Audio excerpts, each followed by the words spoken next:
welcome to our research seminar. We're just going to load up this presentation and be ready to go in about a minute. So carry on. Have some cheese. Oh yeah, please have some. It is after all lunchtime. Yeah, get him away from that food. Please help yourself with this. You don't like to throw things away and avoid it. Oh, is it? All right. Okay. So here we go.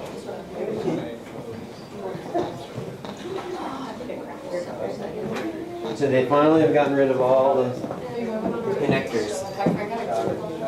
The old VGAs and yeah, they've gone to the yeah. So yours is how you need to talk. I'm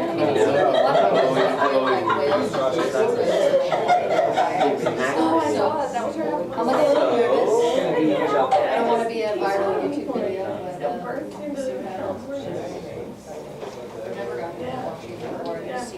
Great. Is it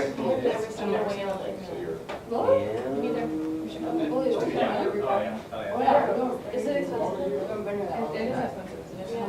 It's going to do this. I don't know how to change that. Let me do. It's got the. Yeah, the only issue is you're going to block yourself. Here, we'll put it on this. Oh, we could. This is fine. This is just as good as. Okay. Well, welcome everyone to our environmental studies seminar today.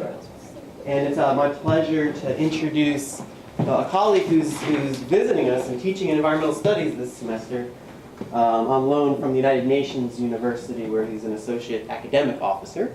And just a little background on David. He has a BA in International Studies from BYU, Utah.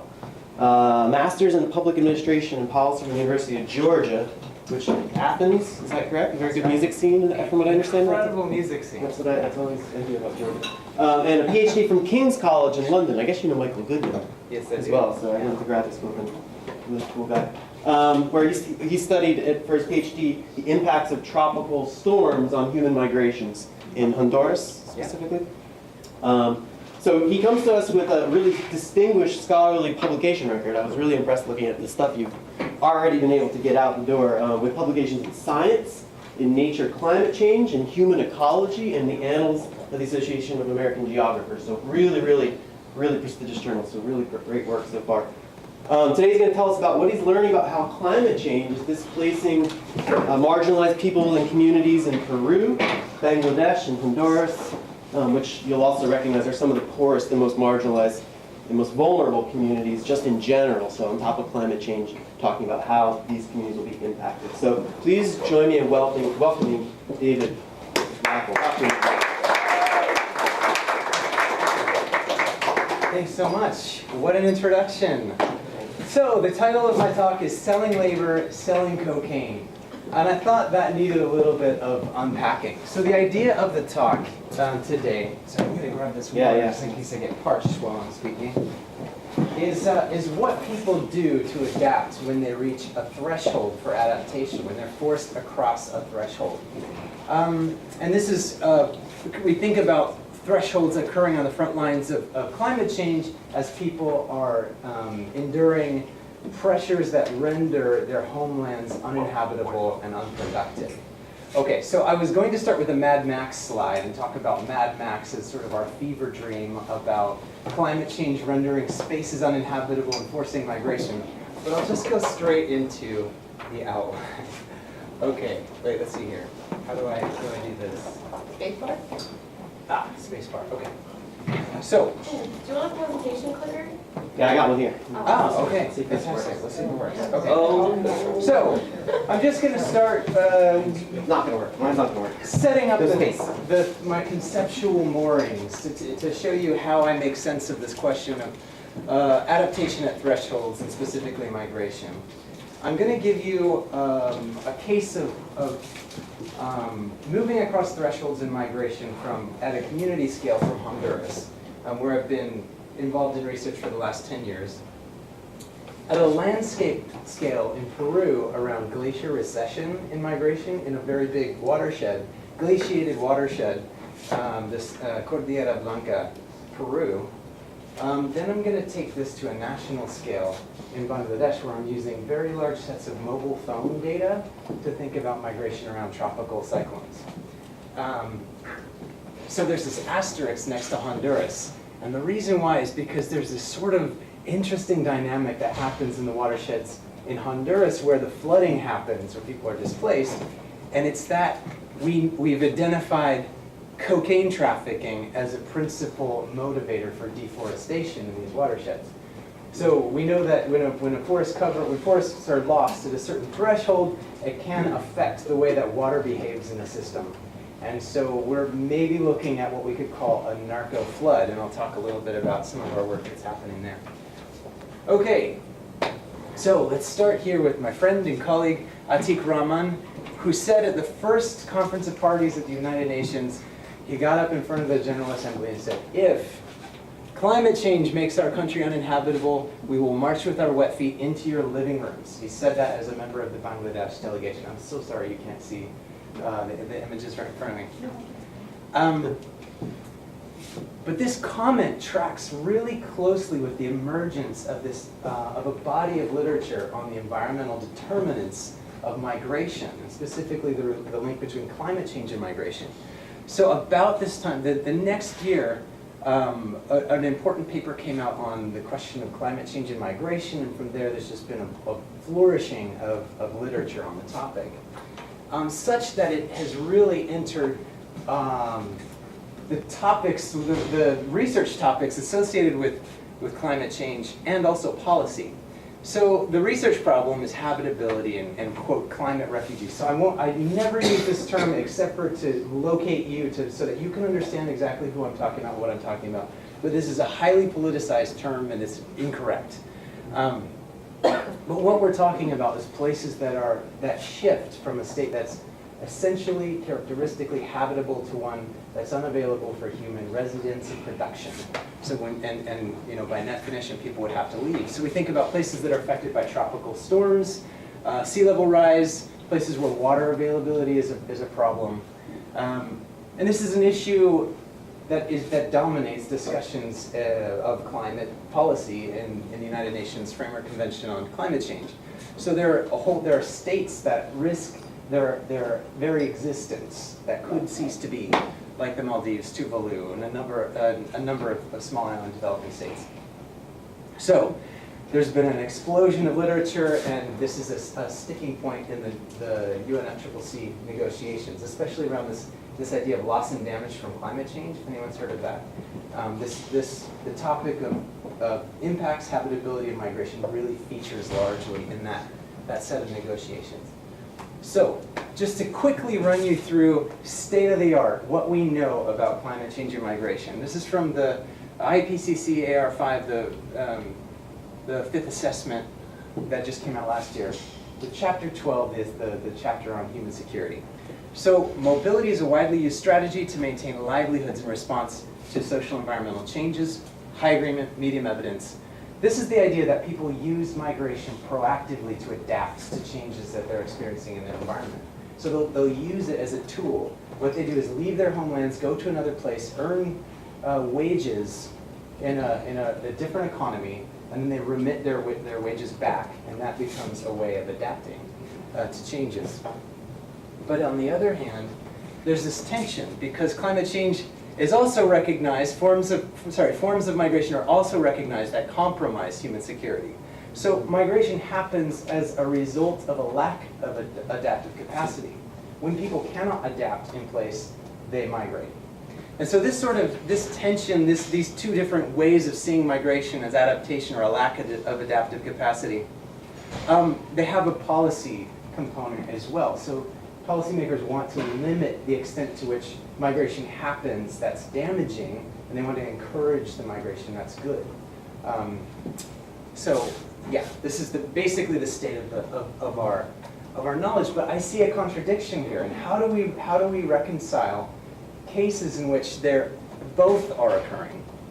And so I come to this with the issue of thresholds. So we know that species, ecosystems, and social systems, they move along a specific trajectory, but they can reach a specific point of no return where they move beyond a point where going back is no longer possible. The way that funnily enough, the body of literature that I rely on comes from the study of lakes, and you may be familiar with this. The study of eutrophication in lakes. So it turns out that if in a watershed, if you disturb the watershed enough, if you mess with the phosphate cycle, if you mess with nutrients, with sedimentation, then it can alter the specific configuration of species that maintain a lake in a stable, clear water state and shift it permanently to a eutrophied state so that it moves across the threshold and no amount of energy can move it back to the original state. So we think of this as a regime shift. And the common conceptualization of this is the ball and cup, where we move from one stable state where the ball is over in this kind of basin of attraction and it moves across a threshold to another stable state. Okay, and so we think of this as a social-ecological regime shift. So the case of lake eutrophication is where we have human activities influencing the state of an ecological system. But I'm interested in the way that an ecological shift can affect social organization. And so here we have the Caribbean. This is a village on the Caribbean. The Caribbean to the north, there's a river to the south. This is a settled sandbar. It's been settled for centuries. But after a procession of tropical storms and a very clear pattern of human interference on this area, we see this permanent, irreversible shift given the resources that are available in the perspectives of human timescales. There's no going back. We've gone to this state, and no amount of energy is going to return to the previous state, given the resources that are available. Okay, and so when we move across this threshold, migration is the signal, by definition, that this is happening. Okay, because a place that is shifted to an uninhabitable state is not inhabitable. But the interesting thing about these cases, and I'll go into this, is that more people migrate than just those who lose the ground under their feet. And I'll talk a little bit about that coming up. So here we have, with just a very small amount of disturbance beyond a specific threshold, you move across a shift and there's no going back. Okay, so how do we make sense of labor as adaptation across thresholds in the context of transformations like this? Okay, I rely on a set of, we're going to do a little bit of a theoretical lift here. So this comes from the new economics of labor migration that just says that a principle of migrant selectivity holds when people are making migration decisions. That means that typically people who can absorb the costs of migration are more likely to do it than those who can't. So young people, skilled people, people who are in good health, those might be the people who are attracted to labor alternatives, whereas other people might not. So that's this idea of migrant selectivity. The second idea that I've drawn is migration as an amplifying feedback. So migration causes migration. We know that the largest predictor of migration is migration. So if in your social network somebody migrates, that reduces the cost of migrating downstream. So we can think about the way that migration would influence future migration. The next body of ideas that I rely on is the effect of migration and remittances on systems of rural production. So we know that remittances could go to buy land or buy inputs for agriculture or do a number of different things to affect the way that rural production happens. But also when people leave systems of rural production, they can upset the balance. They can, if a landowner leaves and leaves his land fallow, then that will affect other people who might rely on that landowner for labor. This is an idea that's really important.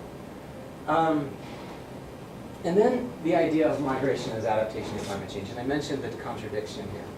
So the first problem with this idea is that adaptation, you can see adaptation as a narrowing of choice alternatives. When you have to adapt, you have to expend resources in something you didn't plan on doing.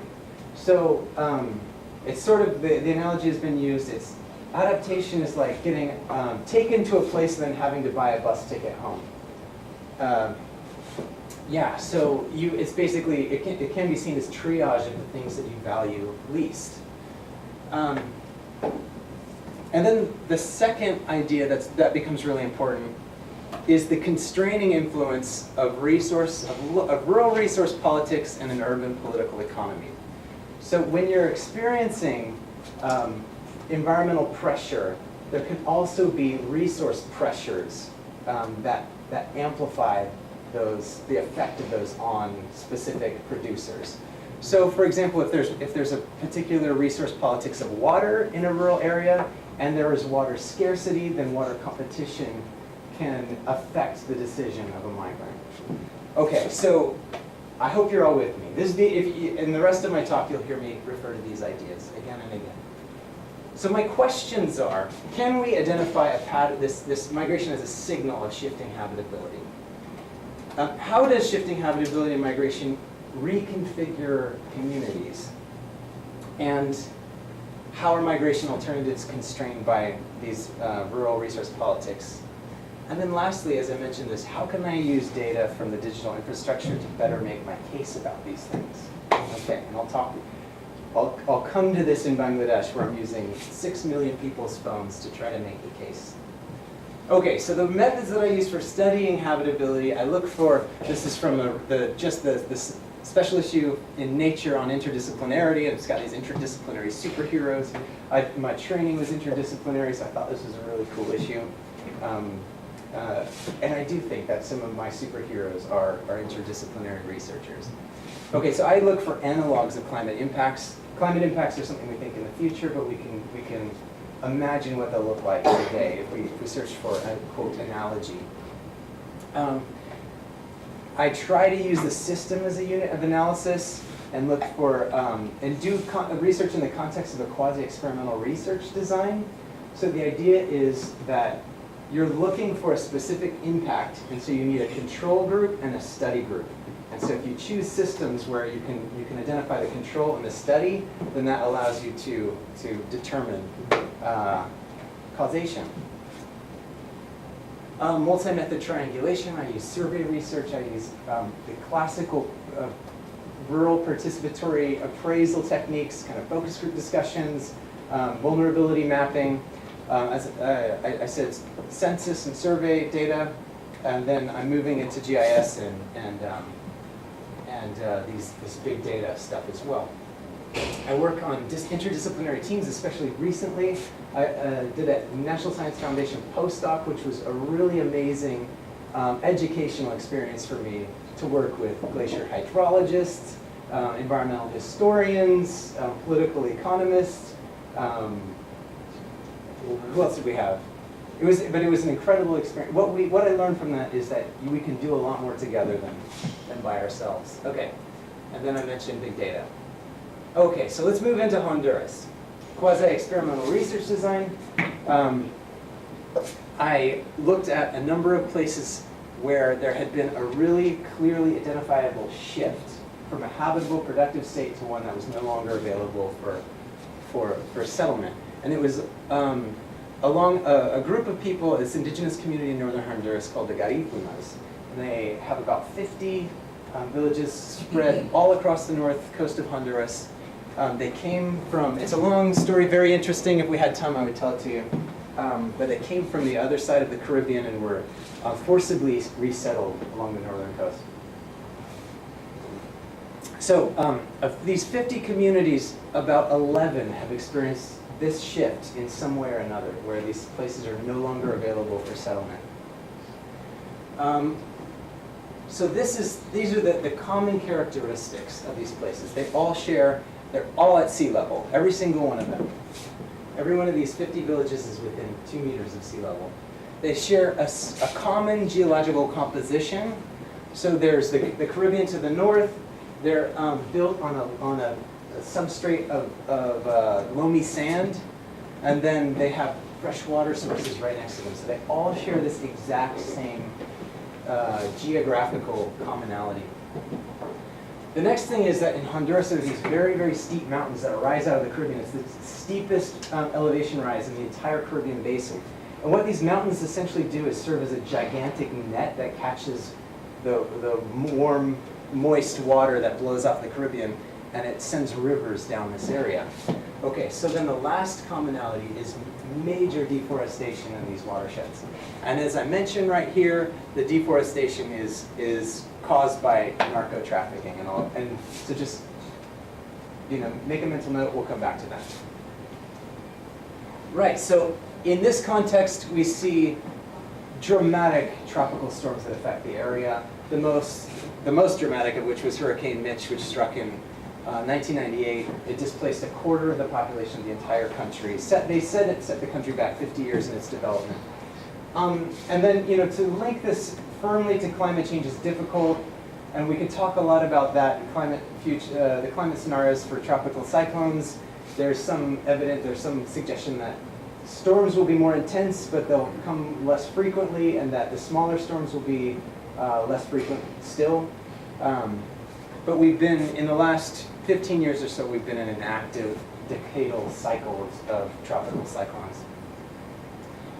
So this is an example of the communities where I looked, and this is the type of work that I would do. I'd go to these places, and I would make a map of all the households that had been displaced permanently, irreversibly, and then I would categorize them according to where they were now. The former owner of the house. And then what I would do is figure out, so the blue ones were internal, they were internal to the village, the yellow ones moved to a resettlement community, the green ones went to urban areas, and the red ones went internationally. And so then what I would do is randomly sample these households and find individuals from these households, track them across the country, and then I subjected them to a questionnaire. And this is what the population of one of these communities looks like before and after the storm. So what we have here, this is the population, almost 7,000 before the storm. The big storm hits, 2001. The population is down to just under 4,000. So the strange thing is that a maximum of 600 people were displaced in this event, but we see 2,800 additional migrants beyond that. So this goes to the idea that migration is an amplifying feedback, that migration causes migration. I'll explain how that happens a little. The interesting thing is that another major cyclone happens and another major flooding event, and yet the population stays stable. And so this to me is evidence of the shift to an alternative stable state. Remember this regime shift idea, that also the population structure moved to another state. Okay, so what we're going to do is take this population and we're going to break it down into a pyramid. Okay, so this is the population pyramid. It's men to the left, women to the right, elderly on the top, and young people at the bottom. If you look at population pyramids of people, this is highly, highly unusual. So I'm going to show just how by overlaying a similar village on top of it to show you the difference here. So what we see is a huge number of elderly people and young people compared to a normal population pyramid, and then a huge missing population of working age folks. So if I had time, I would explain, I have this brilliant case study, I think, of the collapse of a fishery, how there was this complex set of livelihoods that were all built around a fishery, fishing. This is a fishing village. And the fishermen lost their boats, and the fishing cooperative was destroyed during the cyclone. And because of those, everybody who was dependent on fishing boats and the cooperative could no longer derive a livelihood, so they all migrated. And then when they came back with more resources to rebuild the fishing industry, they just couldn't because there weren't people there. So it's, to me, further evidence of a shift in the social structure. Okay, so I just want to make this point. I know this is difficult, but this is a really important idea. That again, as the population shifted and the livelihood system shifted, what it moved towards was a wage-based economy, a remittance-dependent economy. So again, people move to the city, they earn wages, they remit them back. And what we see here is between urban households and resettled households, that almost everybody in urban households, people who move to the urban areas, that all of them are involved in a wage economy. All of them are almost all of them are either remittance senders or receivers. And then you see this big disparity of between resettled households who never receive and who regularly receive remittances. So there's this kind of division in the community. And this bears out, you see that poverty levels correspond with this. So there are impoverished households who never receive remittances, and then those who are able to link into this remittance economy, they're doing just fine. And so this is the way that, again, the social shift occurs, and it splits the social structure. Right, so I've published cases of this in other places, and I would love to get into detail, but I think this sets the tone for where I'm trying to go, and hopefully you'll see what I'm trying to do with the big data stuff from here. Okay, so as I'm in Honduras, I'm sitting in these devastated communities. I'm tracking people all across the country. There's drug traffickers, it's expensive, it's hot, I'm getting eaten alive by mosquitoes, and it sort of hits me like a ton of bricks that if I wanted to get data on where people are moving, we all have essentially a tracking device with us at all times, our mobile phones. And we connect to towers with those. So this is how it works. Every time you access a tower, you're leaving a timestamp with the, okay, backing up a little bit. These are called call detail records. Every time you access the tower, there's a log of your activity. And the reason why is that the phone company wants to bill you for your use. So you connect to the tower, that's registered, that your phone connected to this tower. The time that you connected, the specific tower where you connected, the amount of time that you used on the network, and the type of call that you use. So if you take a single record, you can, over time, you can trace it from one tower to the next and show how people move. From a minute-to-minute basis, as long as they're continuing to use the network.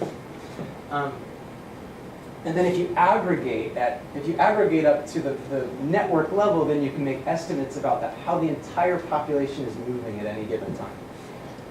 So I bring up my Peruvian case study, which was a National Science Foundation postdoc. I don't know if I'm going to have to will I have time to go? Yes. No, I'm not going to go into detail. It's too bad, because it's a brilliant case study applying the same ideas from tropical storms and flooding events in Honduras to a case of glacier recession in Peru. And so there's this very clear change in water resources that's associated with glacier recession. You know, as a glacier begins to melt, suddenly there's lots and lots of water in the watershed, and then over time, as it continues to melt, eventually a glacier no longer contributes to the river discharge. And so this sets up a really nice natural experiment where you can compare subcatchments in terms of their water availability. And so we did the same thing here. We compared these communities and thought about how migration varied between them. And so, you know, the findings, I don't have time to go into detail, but basically what we found was that water competition was the determinant of migration more than climate change. And so there's this interesting, that going back to the idea of local resource politics. I don't have time for it, but this is the paper in the annals that we published. But what I was able to do in Peru was a proof of concept using mobile phones to study human migration. So here's one of a member of my sample. I gave out 15 phones in this little subcatchment near Huaraz, which is a city in the Cordillera Blanca. And it was just basically to demonstrate that we gave them a phone plan for a year, and we just collected data, just any data. And it was proof that it could work. And so from there, we moved to Bangladesh. I moved from a sample size of 15 to a sample size of over 6 million. I thought that's been pretty fun to make a jump like that. So Barishal, Bangladesh is the ultimate quasi-experimental context for habitability. If you can compare migration from all areas, from every place, And the reason why is that Barishal, despite a very robust total fertility rate, people are having babies, people are having big families, and yet the population is decreasing, and it's not certain why. So we know that between the 2001 census and the 2011 census, the population actually went down. Bangladesh is a very, very vulnerable country. Let's see here. It always makes the top of the list of the most vulnerable, climate vulnerable countries on the planet. It's 160 million people, half the population of the United States, crammed into an area the size of Louisiana, essentially within a few meters of sea level. It's very, very vulnerable to tropical storms, and I'll talk about that in just a second. But this Barishal region is just within 2 or 3 meters of sea level, the entire division. So, working for UNU, we approached the phone company Telenor, which is the parent company of Grameenphone, the largest provider in Bangladesh. We pitched them our idea, and they thought it was really cool, so they got on board. We hooked up with a data analytics organization that's known for their work in disease, using mobile telephones for disease monitoring. And they're pretty awesome. They've done some really great work. Amy Wesolowski's at the Harvard School of Health. Linus Bengtsson is at the Karolinska Institute in Sweden. And they've done some really interesting work using mobile phone data to model the spread of malaria, cholera, and even Ebola. So, yeah, this is the research team. Again, Bangladesh, the reason why it's vulnerable is, here it is right there, it's circled in red. It's vulnerable because the Bay of Bengal is this very warm, shallow sea that is essentially a bowling alley for giant cyclones. Because this particular geography, storms don't hit very often, but when they do, they deliver deadly blows. So, for example, the Bola cyclone of 1970 was the most costly disaster in human history, with 500,000 people who died. And there have been other storms that were not quite so devastating, but similar in terms of their magnitude, their effect. So I want to take you to Barishal just a little bit so you can understand what it's like there. This is a product of 30 focus group discussions that we did with about 300 people in this very extreme area. What you see is almost everywhere you see catastrophic erosion that's irreversible. So landscapes that are being lost that are never coming back in human time scales. Of course, there's deposition occurring in other places, but it happens slowly. You see extreme vulnerability, proximity to water everywhere. If you look in detail about the mechanics of the environmental stress, there are elaborate embankment systems that are failing in different degrees. Some places they're so low that they can't even, the soil can't support trees of any kind anymore, and so lots of tree damage. Overtopping, where the river comes in through embankments and it's never going out. That land it won't be returned to use given human timescales. And then in some places, the water even enters the village with the tides. Okay, so because it's so close to the coast, we get the intrusion of saline water, and this leads to crop mortality, and if I had more time, I would talk about some of that. There are saline-tolerant varieties of rice, but they can't, this is exceeding the extent to which these varieties can grow anymore. So we're seeing places where people can't grow food, they can't produce, and then regular intrusion of water, circumstances where people can't live. And to me, this starts to look like we're moving across this threshold of habitability. It's subjective, of course. People can live in very difficult circumstances. But so in Barishal, what we're doing is looking at migration between mobile phone towers. The good news is that we have really even spread of these towers, so that we can compare very, very vulnerable places with places that aren't so vulnerable. So there are about 5,000 towers in this area, and they become the basis for comparison. So we're looking at flows between these towers. So the first thing to know about flows, population flows, is they're about symmetrical. So because people live in one place and work in one place and shop in one place, if you take any given time period, then the amount of people leaving a place and returning to that place are about even. Because they have to go home, they have to sleep. And so what you see here, if you look at any spot and you go clockwise around it, that's flows leaving and returning to a place. And you see almost perfect symmetry. This is normal mobility over the course of a day during what we considered a normal day. So, yeah. Now, the cyclone. Cyclone Mohassen struck in was the justification for this study. So what we were going to do is look at how mobility varied before and after the cyclone, to see how that affected these normal patterns of mobility. The thing about this cyclone is that it was originally projected to hit Chittagong, this area over here. The first forecast was the red one, then the orange one, and then over the course of the day it was forecasted for Chittagong city itself. And then at the last moment it veered to the west and went straight over Barishal. And we see some interesting patterns in the mobility here.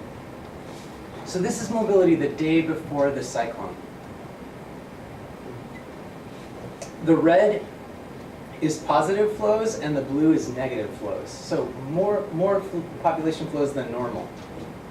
And so what we see, because the cyclone was forecasted to hit over here, there were early warnings that were really concentrated in this area. And so you can see lots of mobility, lots of extra mobility that wouldn't normally occur. People moving out of the low-lying city center, people leaving the area. And then on the other side, in Barishal, you see less mobility. And it might be, we don't know exactly why, we don't have any data to suggest why that might be. We can only imagine that it might be people knowing a cyclone is coming, decide not to go run errands, and so there's less mobility than normal. Okay, so with this data, we can also see what people are doing exactly during the cyclone. So the cyclone hits at midnight, and this is mobility that occurs more than normal from midnight to 6 in the morning. And what we see here is that essentially the early warning worked and nobody moves. But in this area, there's a lot more mobility than normal. And again, we can only speculate why that is. Now, fortunately, this wasn't a really devastating cyclone. If it had been, then perhaps more people would have died because they were out moving during this time. But this is the scale, this is the resolution that we can get to with this mobile network data. One of the other interesting things that this is a little bit of an aside, but we can think of mobile phones as sensors, as an array of sensors that people are using to communicate their experience to an environmental stressor like a cyclone. So what you see here is call frequency compared to normal. And essentially, so there's normal patterns of calling that occur. This is the 14th, this is the 15th of May, and then this is when the cyclone hits, and then this is the 16th over here.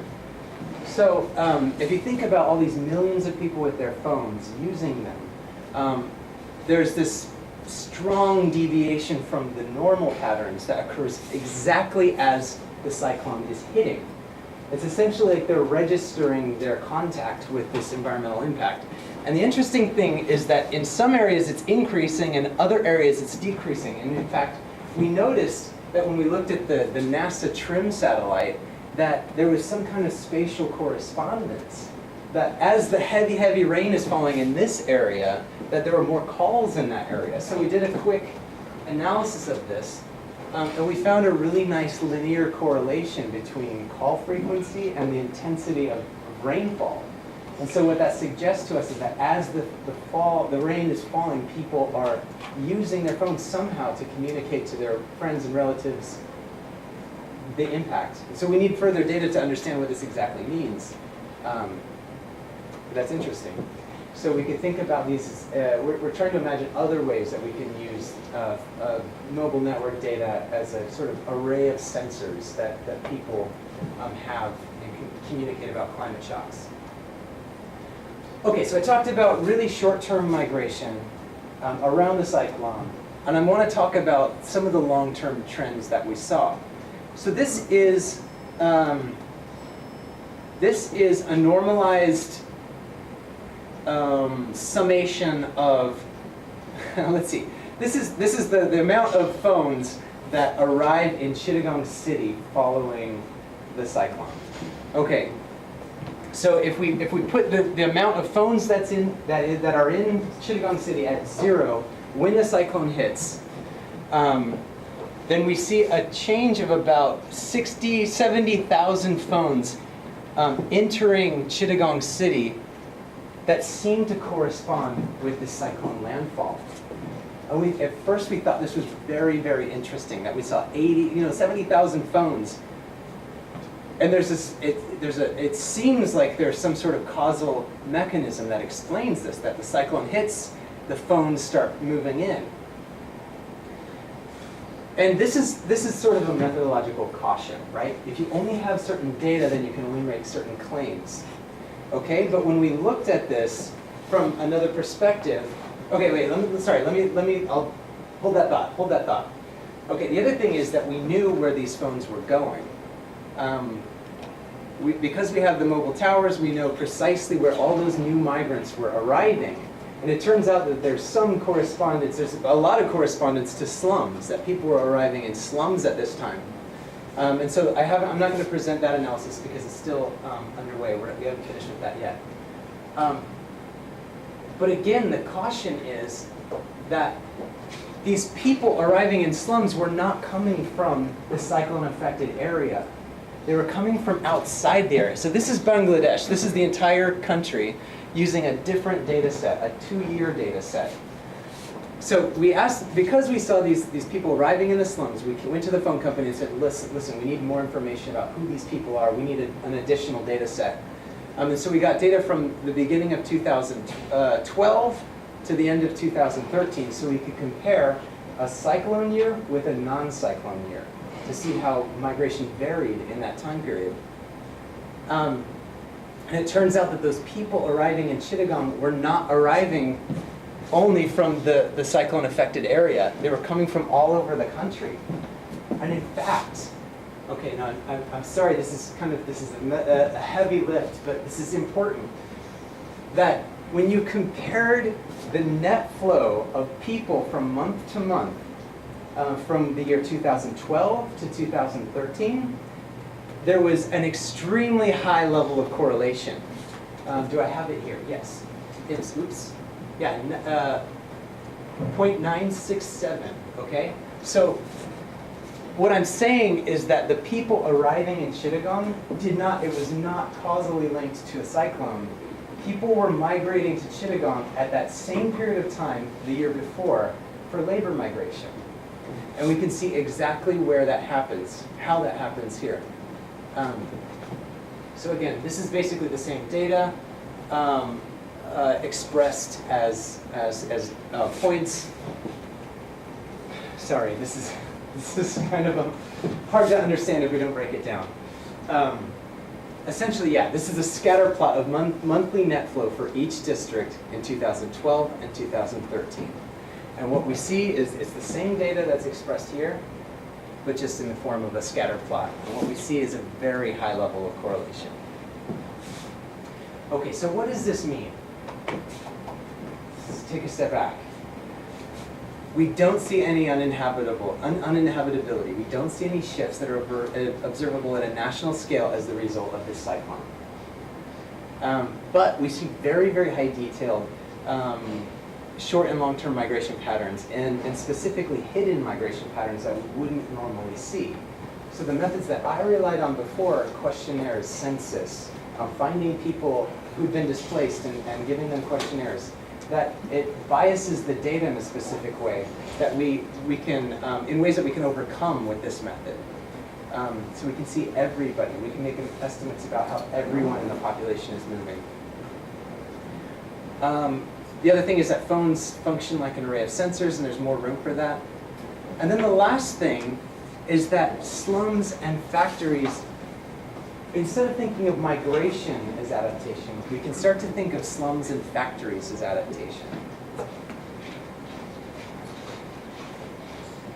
The idea is that to adapt to environmental stress, people go and they earn remittances they earn wages in a labor market, and then they send those wages home to their families. And we can think about that as a very positive thing unless the labor market looks like this, where people live in slums and they work in very low wage factories. So it just so happens that in Bangladesh, slums are very crowded, they're very hot, they're very subject to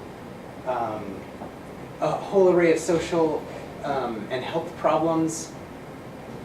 And the wage labor there is the cheapest on earth, meaning that people get paid less there for the work they do than anyone else on the planet. It's cheaper than China, cheaper than Indonesia, cheaper than anywhere. And the problem with that, and I don't want to suggest that the people who died in this building collapse were climate refugees, or people who are escaping environmental harm. But this is a wage labor market where there's structural violence occurring against the lowest wage workers. So this is the Rana Plaza building collapse. When it collapsed, 1,200 people died, who were mostly minimum wage garment workers. And I just want to add a cautionary note that if we're going to promote labor as adaptation, then we have to be careful where there is poverty, marginality, and vulnerability. So I think this is a point that we're worth making, and it's something that we're going to do in our future research. What we're working on right now is an analysis of the environmental determinants of migration to slums. So we have these shape files, if you know GIS. We have shape files of all of the slums in Bangladesh. And we categorize social-ecological systems according to livelihoods in Barishal, and we're going to try to determine which social-ecological systems are most correlated with migration to slums. And I think that's a promising area of research. And then also, we have this incredibly detailed data on SIM cards. But there's a social reality and an environmental reality that exists around the SIM card itself. And so it's really important to figure out exactly what that means. And so we've got a set with the International Food Policy Research Institute, we've got some module inserted in a really detailed questionnaire about what it means when a SIM card is moving around. So in the United States, if I'm making phone calls on my phone, you can assume it's me. I never lend my phone to anyone else, and this is probably the same with all of you. You use your phones, nobody else uses your phones.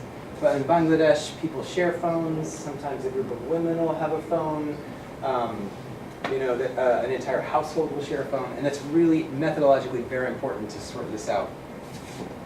So the next thing is that we're going to go operational with this, so that we can contribute to the national disaster planning and response policies to help in the time of a crisis. So we identified with our method, remember the Chittagong map where there was all the blue dots? If those people had been displaced, we would have been able to say where they originated and where they ended up. And so this is of interest to the ministries that are relevant. So we've signed these letters of support with these different ministries: the Telecommunications Regulatory Commission, the Ministry of Disaster Management Relief, the Comprehensive Disaster Management Program. And I was just in Bangladesh so that we could really arrange an actual protocol for being involved in the event of a disaster. All right, okay, so now we're going to switch gears. Okay, we're leaving big data behind. We're going to go back to that question of deforestation in the watersheds of Honduras. Okay, so I'm focused on migration and displacement, but I go to these watersheds, and I spend a few days in the field up in these watersheds, and there's this really big problem that I come up with. That there's this extremely rapid forest cover loss that we think is approaching the threshold for hydrologic change, where water would start to behave differently. But the reason for it is because narco ranchers are deforesting huge amounts of land to launder money. And so basically, this, I write a few paragraphs for my PhD, I put that on a shelf, like, no thanks, I'm never going to publish that. Interesting pub story, but I can't do anything with it. Until I met up with a few other geographers who were working in this area who had the same story. So I worked with the Grameenphones. I met up with Kendra McSweeney at Ohio State University, who works with the Tuaca, and then Eric Nielsen, who works with the Miskitu groups in the same area. And we had the same story, and we could tell a really cogent story about the same mechanisms. So this is basically how it goes. If you go up into this area, signs of narco transit are ubiquitous. You see, you can go on Google Earth and you can find half a dozen landing strips carved out of the jungle. You see signs of it everywhere. I witnessed myself about 10 different transits. I interviewed 3 different narco traffickers of different sorts during my field research. It's everywhere. You can't miss it. So when I was there, it was in the year 2009 and 2010, and there was something happening at that period. Okay, so here we are. This is the number of primary cocaine movements. In black, this is the Dominican Republic, and then purple in Honduras. And you see around 2007, there's this switch that occurs, where cocaine is moving across the Caribbean, the Dominican Republic, it's moving out this way, but then suddenly, dramatically, it makes a switch into La Mosquitia, Honduras, which is this very rural, remote, forest-covered area of eastern Honduras. And so the reasons for that are complex, but we can reduce it down to a couple of variables that really matter. One, this is the time when the Central American Free Trade Agreement goes into effect. So basically, if you can get drugs into Central America, you can move them all the way up to the United States border. The second thing, if you have shoeboxes, if you have any kind of bananas, whatever, you just put the drugs in with it and put it on a truck, send it up to the border with Mexico and the United States. The second thing is that in this year, Operación Martillo goes into effect, which is Operation Hammer. And so this is a U.S.-led task force to intercept drug flights that are moving into the Dominican Republic. And so you see this, thinking about a social-ecological regime shift, we see this very clear set of policy circumstances where this really large flow of cocaine just abruptly shifts into Honduras. And so we estimate that out of about $100 billion a year of cocaine trafficking, 20 billion are moving into a population of about 80,000, very remote, forested. So I'm just going to talk about the mechanisms for that. Okay, so why deforestation?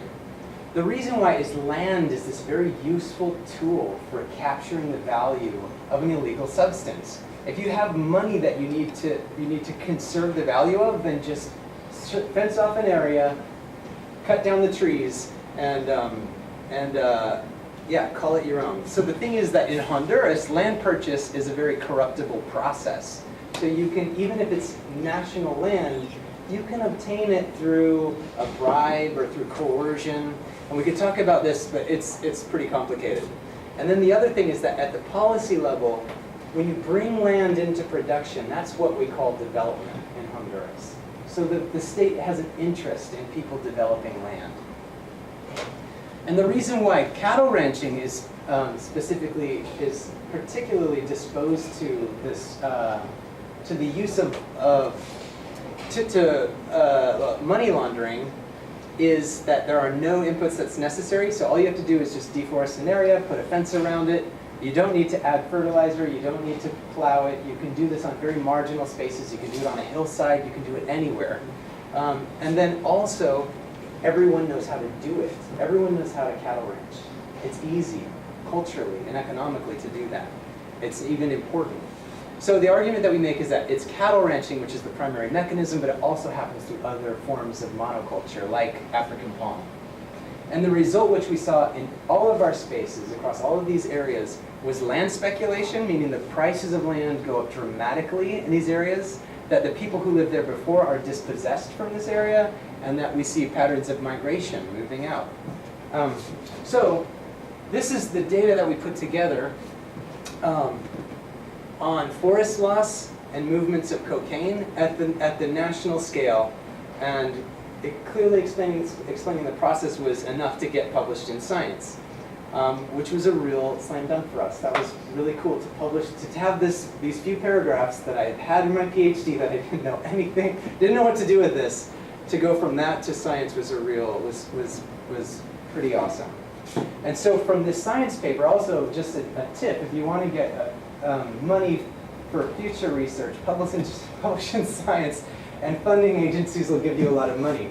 And so we use this to get 2 additional grants, of which I'm the co-PI of the field teams. And so we're replicating the same study in Honduras, Nicaragua, El Salvador, Panama, and Guatemala. But we don't have a field team in Guatemala yet.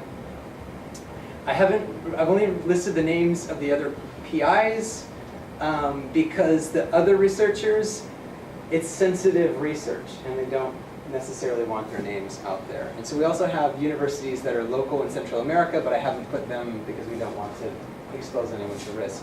But I'm just going to show you some preliminary results here of the modeling. So okay, so we've got to do the field research. We've got a land cover land use analysis using remote sensing and GIS. And then we're doing a micro and macroeconomic analysis as well to think about exactly how the narco money is being laundered in landscapes, narcoscapes we're calling them. And so these are the results of our Honduras, the preliminary results from our Honduras model. This is it's called a k-mean geospatial clustering technique. The idea is that you get a computer, you give it a whole set of variables, and then what it'll do is recognize the variables that are similar. And so we gave it, I'm talking about a whole set of variables, like the size of the patch of deforestation, the duration of the patch of deforestation, the conversion of one classification to another classification. There are about 11 variables that we're using. And so we trained it to identify what we think is narco-deforestation based on our field research, and then this is the results. And so we see over time, this is how we see a peak that goes in about 2009. In Honduras, coincidentally, there was a coup at that time in 2009, and that's when the floodgates really opened for narco trafficking. And then it starts to drop off after that. And then the other cool thing is that it's really occurring in the watershed where I did my research, in addition to this area. So we think that the primary transits are coming through here, but that people are also investing down there, and that's why there's lots of narco-deforestation occurring there. And so, yeah, exactly where my communities are concentrated. So, yeah, I think I'm just going to end right there, abruptly, and thank you for your time. Any questions? Quite a few things to think about. Lots of really great research. Thank you for bringing all those pieces in. So, floor is open. Yeah, I have a gajillion questions. Okay, great. Thanks so much for your fantastic, anyone from CSR still here, contrast of qualitative and quantitative approaches, just want to say. But I tried to sort of highlight that. That was good, that was good. This is what we're going for. I think I lost most by 198 people, but that's what we're talking about. But I'm so curious, have you gone back to the 80s to look at the Oliver North Contra and cocaine action back then, which was in the same places? So yeah, so one of the arguments that we make is that, do I have it here? Yeah, so drug profits enter an existing set of economic relations. And so there's some really old school political ecology work around, it's, oh, what's his name? I'm blanking, but around lobster fishing and narco transit. It's interesting. Nishman, you know Nishman? Okay, so yeah, so this is really long-standing historical stuff, that this just didn't come out of nowhere. That there are specific actors who have been involved in this for decades. Well, the CIA is one of the big ones. Definitely. So we know from WikiLeaks, that the United States government has at least given tacit approval to some narco operators to continue. In fact, so the richest man in Central America, his name is Miguel Facuzet, and he owns this kind of an ocean of African palms, so much. And we know that from the WikiLeaks stuff that he's landing narco planes in